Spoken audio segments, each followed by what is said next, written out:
Hi everyone, welcome to my channel InfoCraze. Today we will discuss some important questions related to finance which are crucial for finance students or job seekers preparing to attend finance interviews.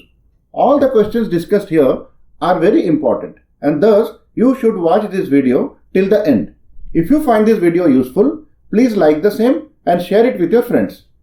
So let's get started. Question 1. What is the time value of money? The time value of money is a fundamental concept in finance which states that money available today is worth more than the same amount in the future due to its potential earning capacity. This principle recognizes that money has the ability to grow over time if it is invested or earns interest. Core concepts of time value of money. Present value, the current worth of a sum of money that is to be received or paid in the future, discounted at a specific rate of interest. Then let's see future value, the value of a sum of money at a future date given a specific rate of interest and time period. Now let's see the formula for present value. Present value is equal to future value divided by 1 plus r raised to the power n. So what is PV? PV is present value, FB is the future value, r is equal to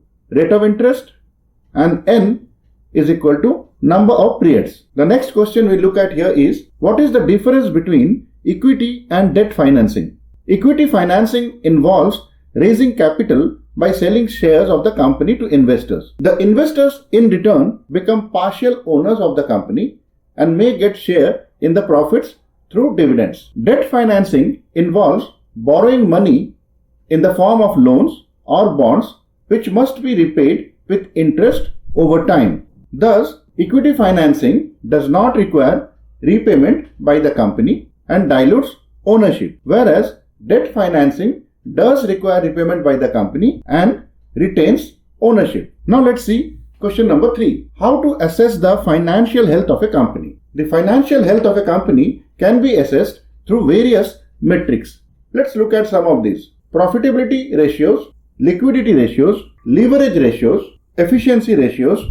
What are profitability ratios? These measure the company's ability to generate profit. Example, net profit margin and return on equity. Liquidity ratios assess the company's ability to meet short-term obligations. Example, current ratio and quick ratio. Leverage ratios evaluate the level of debt compared to equity. Example, debt to equity ratio.